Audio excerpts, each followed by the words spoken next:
All right, so welcome. Today I'm going to discuss a bit about some of the data on ADHD and addiction, and it turns out there is a lot. So I'm going to do a brief overview in this video, and even that might take a little bit, and then I'll go into like in subsequent videos what what specific studies say, what other articles say, and get much more into the specifics. So to start, I just want to mention that there's a distinction when people talk about addiction and stimulant medication, right? And that's what this video is really about. It's about addiction related to stimulant medication. And the story is really distinct between people with ADHD and without. So let's keep that distinction in mind. And to start, I will go into some of the information on prescription stimulant abuse for people that are neurotypical.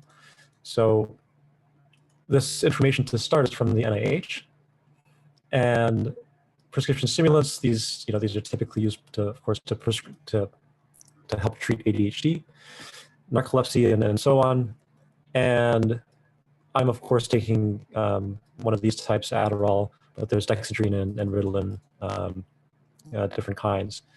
So when people abuse them, I mean, we're all kind of familiar, but I just want to make sure that the language is all that we all are using the same language.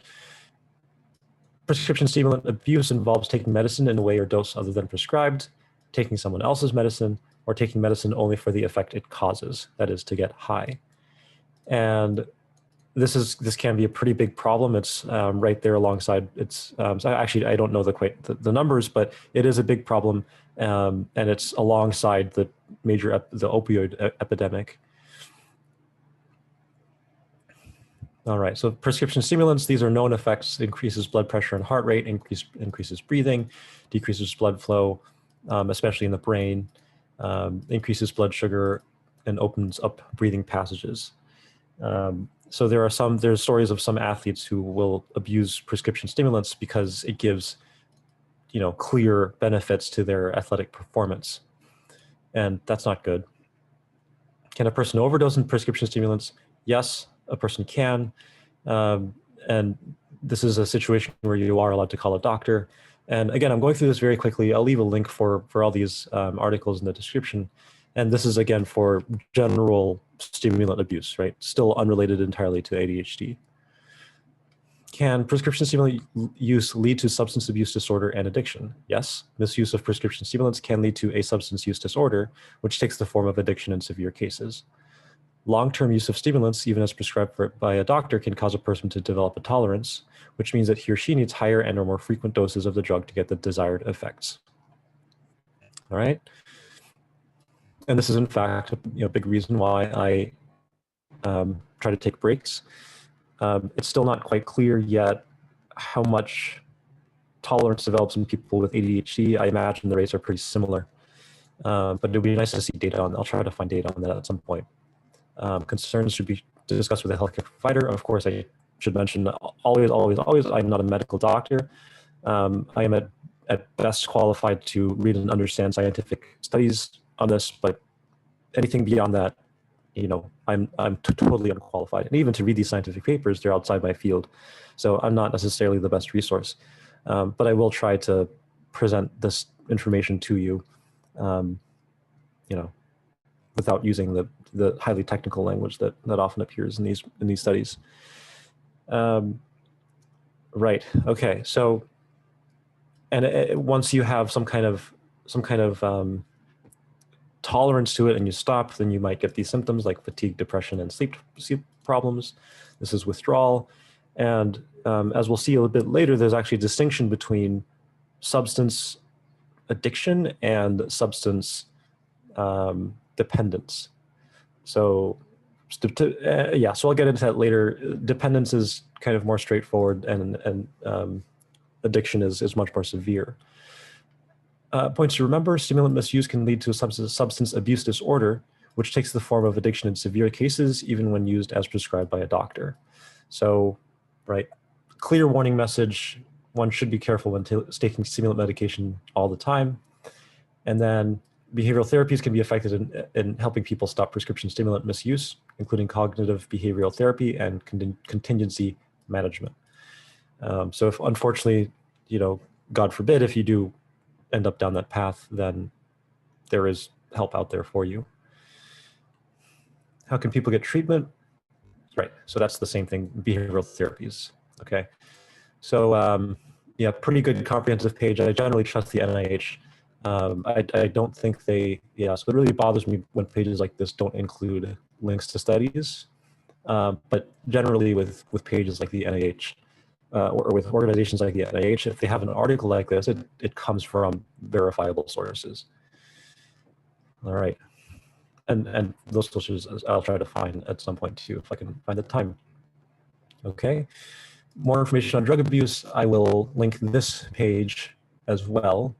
This is for, information for all kinds of different people and websites for from different organizations on regarding drug abuse. So important problem. If you are addicted, you should absolutely get help. Stimulant medication it can be very helpful, but it can be very dangerous. All right, so important to keep in mind that again, that lots of data it seems to be for more neurotypical people. And there's actually a much more positive story with some caveats, right? We still have to be careful, but there is a much more positive story when it comes to talking about stimulant medication and people with ADHD. So here I found this this article, and of course, so the thing with biases is that of course I have biases. I have things. I have I have my own things that I want to do, want to get across. And my goal for all of this is to make sure that you at least know where I'm coming from, and so, and also to encourage you to look up the same information that I'm looking at, because you might reach a different conclusion. That's really important. You cannot take anything I say at face value. I think you should take what I say with the exact same type of skepticism and criticism that I take the things that I say and the way I treat these types of articles the exact same way, with that type of criticism. Okay, so anyways, does stimulant medication cause addiction? This website is very pro, it's a key website for ADHD awareness. And so they will tend to publish very positive articles showing good parts of ADHD and treatment for ADHD. Of course, historically, there was lots of concern because of misuse of amphetamines in the 1970s, cocaine in the 1990s. And then certainly current cases, there are lots of current cases of prescription stimulant abuse. So on top of that, there were people that studied rats, and they showed that young pups exposed to methylphenidate, which is Ritalin, develop as adult animals with sensitization. And this predisposes them to drug-seeking like behavior. So, right. And I imagine those were just, as far as the studies go, they were perfectly fine and valid, given the experimental setup they had. So lots of historical kind of negative impressions of what stimulant medication is. However, what's often missing from descriptions of animal studies is critical information on dosing. These animals received from 50 to 200 times the dose of medication prescribed for ADHD, right? Huge difference compared to the types of dosages that humans take. Therefore, it is unlikely that these animal studies are particularly relevant to your child. Not only that, but generally animal studies with medication should always be taken with a grain of salt. There are some cases, for example, of animals taking large doses of some other medication. Animals were fine, but in humans, it was like 100 times a safe dose. So animal trials, I think they do have value, certainly. And again, don't quote me on this, because animal studies are not my expertise, and the connection between how often animal studies are successful in reproducing, in understanding human things, I don't know. But yeah, so this last statement kind of seems a little bit of kind of an obvious statement to me. I don't think it's very particularly convincing that these animals received 50 to 200 times the dose of medication, because animals respond so differently to begin with, right? All right, what is relevant is that what we know about adults and teens who are given medication as children.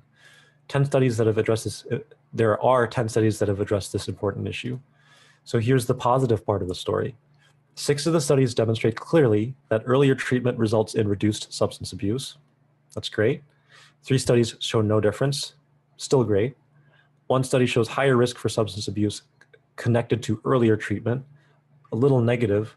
No study shows any increased risk of substance abuse when the severity of ADHD is factored in. So a little positive. Now,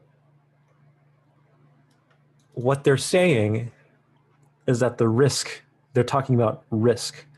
So there is still a chance that people with ADHD who take stimulant medication can get addicted and they might actually abuse the medication, right? There is a chance. What they're saying is that if you have ADHD and take medication earlier on, then the chance that you will abuse drugs tends to decrease, okay? It's not saying it's impossible. That's very important to understand. So again, stimulant medication, it can help so much, as I've experienced, but there are potential issues that come with it, and one has to be very careful. To examine this issue further, our group at Harvard Medical School followed a group of adolescents for 4 years. We divided them into 3: boys with ADHD taking medication, boys with ADHD not taking medication, and boys without ADHD. In mid-adolescence, we checked for alcohol, cocaine, stimulant, and other illicit substance abuse.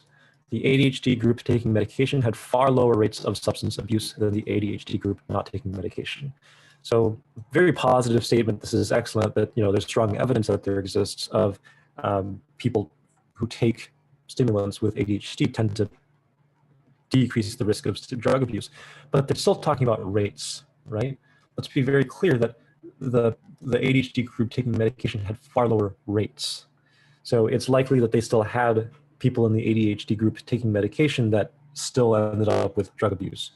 And that is also another subtle story that I'll try to get to here. I don't want to make this video too long, because I've found that actually there's a substantial amount of literature on this particular topic. Okay. There are similar findings in a study of adults with ADHD who were treated previously with stimulants. Those treated with stimulants as youths had lower rates of substance abuse than ADHD adults who were never treated with medication. Okay, again, it's rates, so chance of addiction, but it's still, the point is it's lowered, okay? And that's the key takeaway from this article, right? That stimulant medication can be such a positive thing. And of course, I've experienced this and I continue to experience the positive effects quite a bit. But yeah, it's with the caveat that there's still a risk. A criticism I have about this article, I don't know why articles do this, but they don't put in citations. So they're talking about these studies where people studied rats and dosage and sensitization. They followed a group of adolescents for 4 years. They don't link to these particular studies for whatever reason. So of course, I approached this article the same way that I approached the debunking article. And I Googled the author, Timothy Wylens, and it turns out that he has a substantial amount of research papers that actually back up his claims. And by substantial, I mean he spent his entire career understanding ADHD stimulant medication as a treatment for ADHD. Like, it's more specific than just understanding ADHD. So I don't know why this is taking so long to load. Loaded pretty quick when I let me just copy that. I guess I'll just Google. Oh, there we go. Okay. So right, so he has these nice NIH grants, pretty standard for a PI. He probably works in he works in a hospital, so he's I'm sure he gets money through just by seeing patients, and then MDs are qualified to do research, so they'll typically apply for grants. And look at these publications. Just pick a random one. A literature review and meta-analysis on the effects of ADHD medications on functional outcomes. I mean, you know, completely different from the other guy I was looking at who was saying ADHD doesn't exist. He had 0 papers, 0 studies. All he had on his website were a collection of books that, you know, I'll have to check what kind of citations they have, but given that he had no publication list, I'm very skeptical that any of his books had any meaningful information in them. But look at how this is a hell of a research career. 50s, 60s. How long does this go? Oh my God. Oh my God. Going back to 389, 1995, the cardiovascular effects of tricyclic antidepressants in children and adolescents. So this guy really specializes.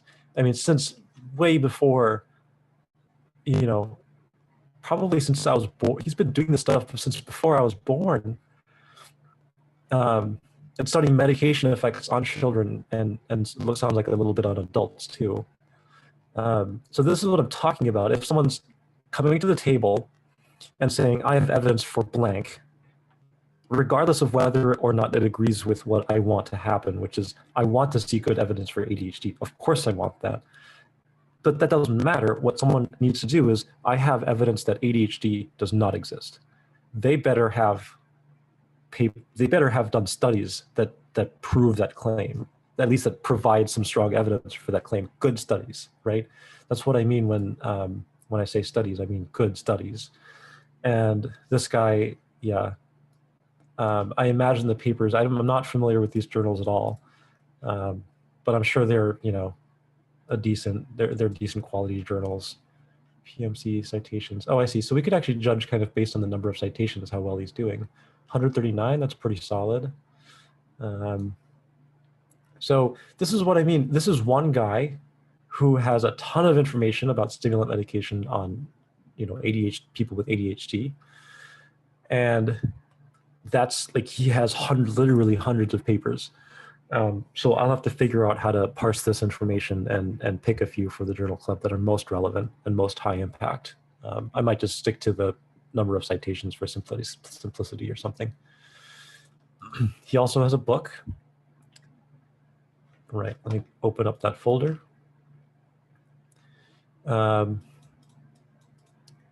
I think, actually, yeah, so we'll get to that in a moment. Let me pull up this book here.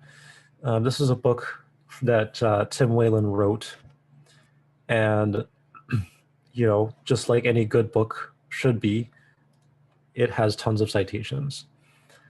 Let me pull up, okay, so my Dropbox folder, channel, Timothy Whalen. Okay. All right, so this is the bibliography of the book, and it just goes pages and pages, which is excellent. I wish he would have cited these within the text. He talks about this, he talks about the existence of studies, but it doesn't always link to them. But anyways, here's the book, Straight Talk About Psychiatric Medications for Kids. Acknowledgements, whatever. I want to go to the table of contents, right? So I haven't read this book yet. I don't know if I will have time, honestly. I'm actually very busy the next several months. But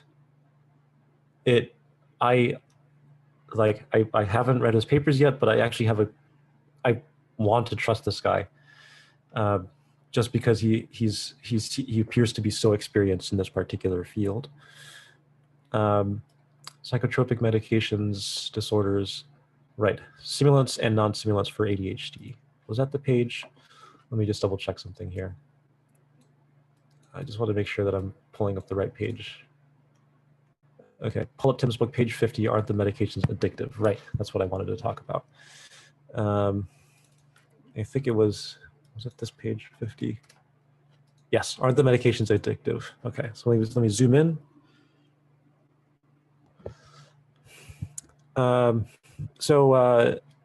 This material is copyrighted. I don't want to read it out loud, but he addresses these things in detail, and he gives some good case studies some case studies about his experiences with people. A poignant example of typical and reasonable dependency is Abigail, a 15-year-old girl who successfully battled substance abuse but still suffered from depression. Treatment with Exafor at 75 milligrams twice a day improved Abigail's mood, peer and family relationships, and school performance. She told me she was very concerned that I would stop her medications now that she was feeling better. She did not want to go back to feeling like shit, but was worried about her need for the medication. After 1 year of being symptom-free, she has done very well after having the Exafor tapered off slowly. So Exafor, I'm not familiar with this type of drug and the tapering off part, but this book is actually full of things like this. The more serious problem is addiction, a concern voiced most often in families whose children are receiving controlled substances such as stimulants and those with Valium-like properties. Although there is potential for abuse with these medications, the overall risk that a child will develop an addiction to his own medication is very small. Isolated cases of kids popping, sniffing, or taking extreme amounts of their medications to get high have been reported, so it does happen, including one case of a child breaking up Ritalin tablets and then sniffing them in our clinic and elsewhere. All right?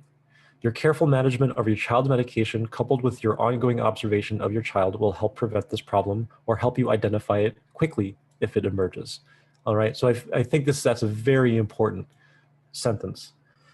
As adults, we don't have anyone watching after us, so we have to be careful. We have to be very observant with ourselves and make sure that we're not going down a particular path. As soon as we feel like we're going down a particular path, we have to break it. And these stimulant medication breaks, for me, it gives me a very strong sense of control. Like I have control over this medication, and I'm going to control whatever kind of tempting addiction that is there just because it is a stimulant medication. Won't taking these drugs lead to later drug abuse? The short answer is mostly no, right? There's a reduced risk.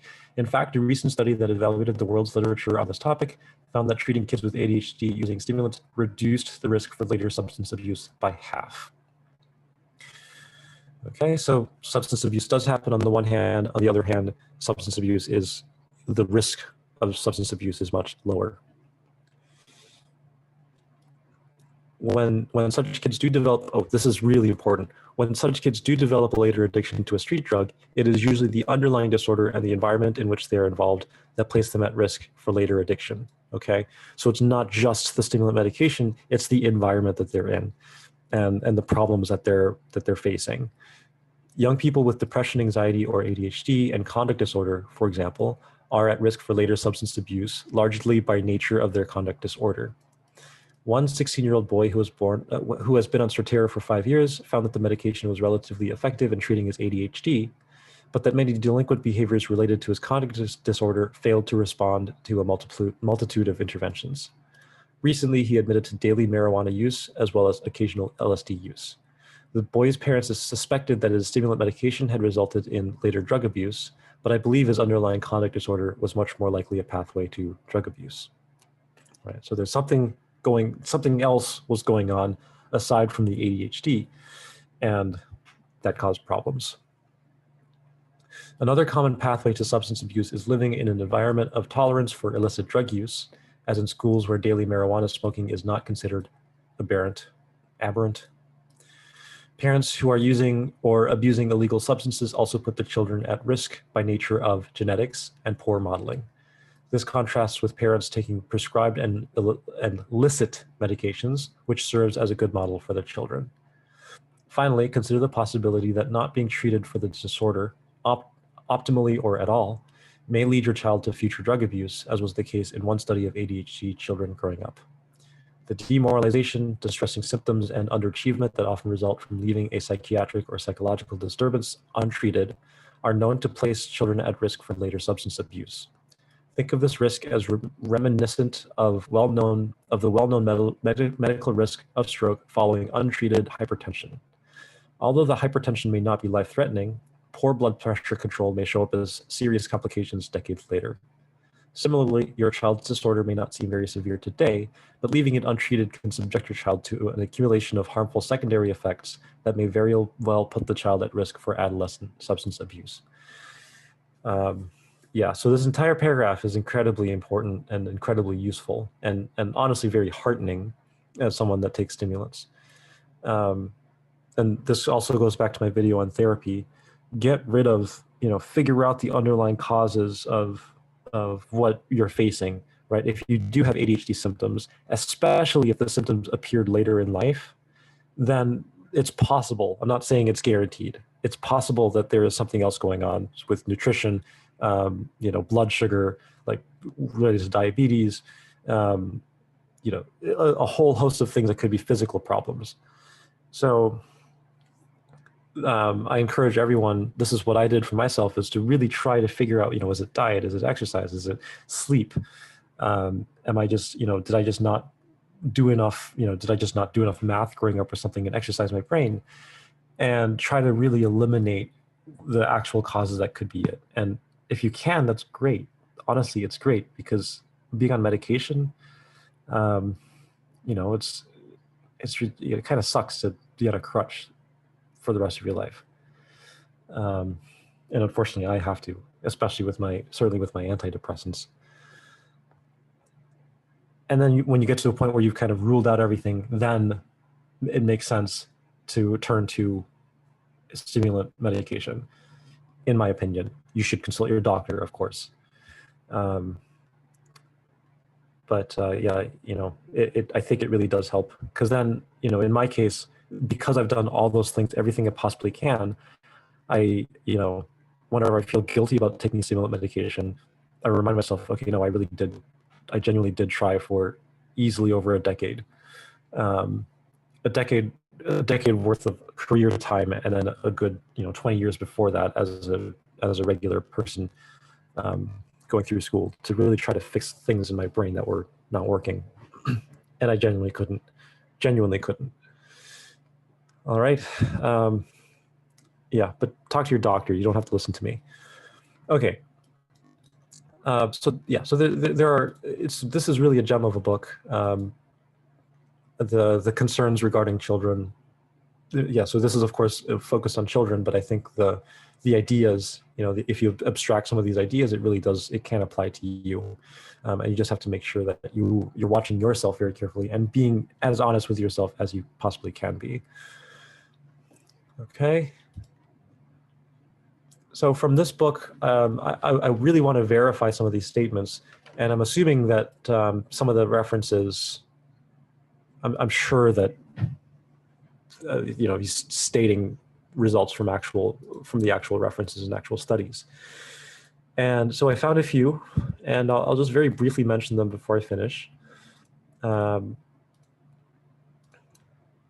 Let's see. So there are a few closed access papers. I don't think they're so important to go over.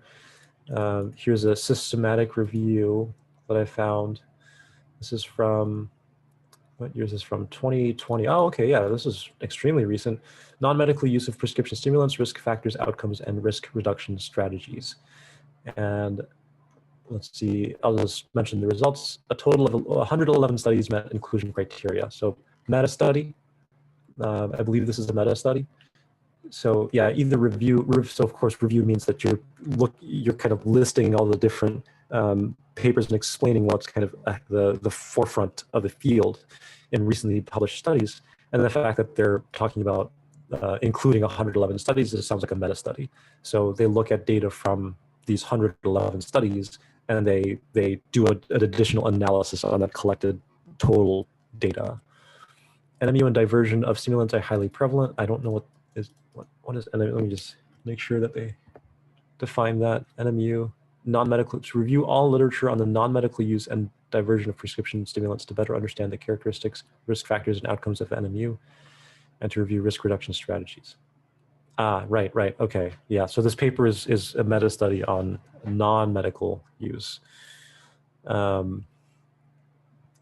Right, so that would still be interesting. So yeah, this doesn't necessarily include people with ADHD. So maybe I might do that some other time. Here's a nice, this is the same thing, yeah, so okay, right.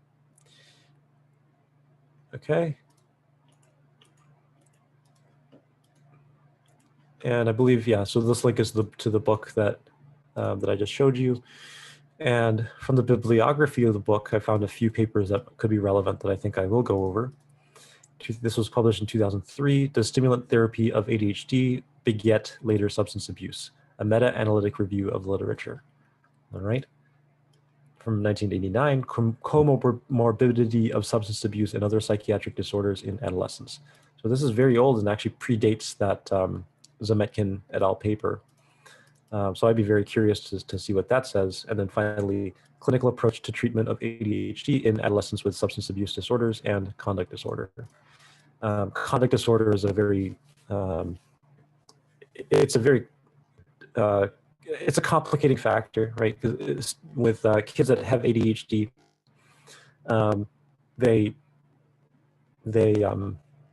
right, that's one thing.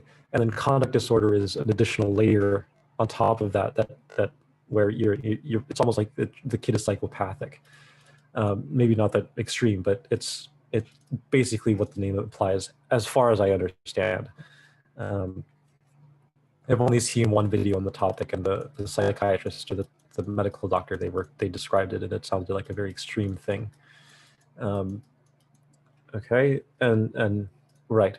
So these are papers I might look at in the future. I certainly want to look at this type of paper where they look at stimulant therapy of ADHD and how it relates to substance abuse, because in everything we've seen so far, we haven't actually seen any data, right?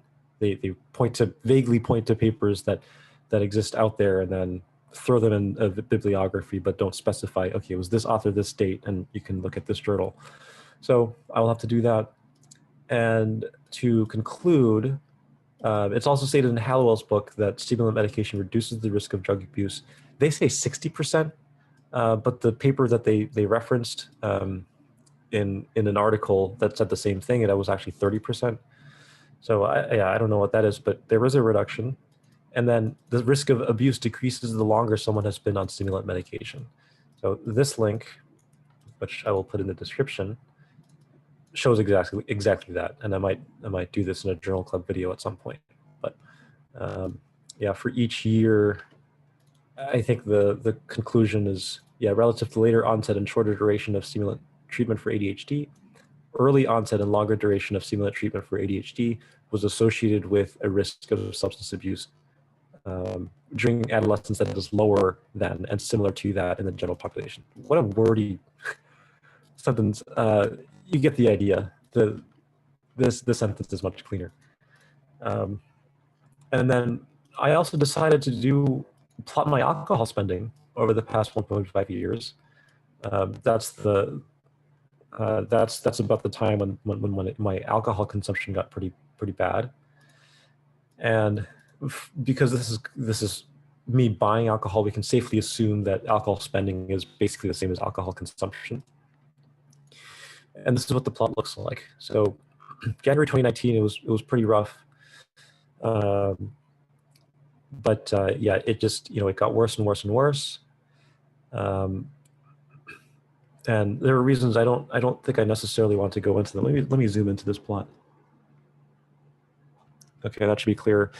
Yeah, I don't want to go into the details yet. I'll try. I have to figure out a way to say it diplomatically. But there were some underlying problems that I was kind of avoiding. And excuse me, I don't know why my throat is all weird all of a sudden. It's the end of a day. I'm exhausted. Jesus Christ. Just to go a little. Drink some water. Okay, so there are some underlying issues that I wasn't facing appropriately in November 2019. So this starts in January 2019. Each tick on the x-axis is a month, and the y-axis is the total spent on alcohol per month, and these are in US dollars. And yeah, I was avoiding a ton of things, and it wasn't until around November that I restarted therapy, restarted antidepressants. And then it wasn't until around March, and this is March, April. So around April, yeah, certainly April, I started stimulant medication, but that was also the time when I was able to confront some of these underlying things that I wasn't really facing. And then I should mention that December 2019, this was because January 2020, is it January 20, November? Oh yeah, sorry, the ticks are the labels are actually offset from the ticks by a lot. Anyways, yeah, there was a month here. I just had a huge stock of alcohol, and my roommates weren't around to drink with me, and so I was able to sustain myself, maintain my level of drinking through that particular month. But anyways, started stimulant medication, and alcohol spending dropped off significantly. I bought around like 20, I thought it was gonna be like $12 of beer. It ended up being like $24 of beer just a few days ago.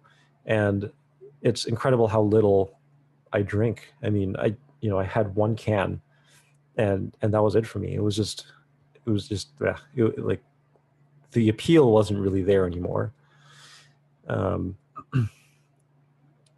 Yeah, so look, the data speaks for itself here, and of course, this is it's backed up by actual scientific research on the topic with many more subjects. But I thought this plot was very interesting. That the starting stimulant medication just immediately correlated to me spending much less over the next few months. I mean, the spending after medication is nothing compared to what I was spending before medication.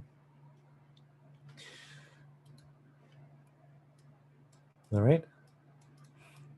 And I just want to mention, I no longer feel the need to drink alcohol to escape from my problems. The medication helps me process difficult emotions and thoughts. I learn from my mistakes and move on without the need for unhealthy coping mechanisms. And this is one of the many benefits I've gotten from stimulants. So thank you for watching, and I hope that was useful. And I look forward to discussing some of these studies in more detail with you. Thanks for watching.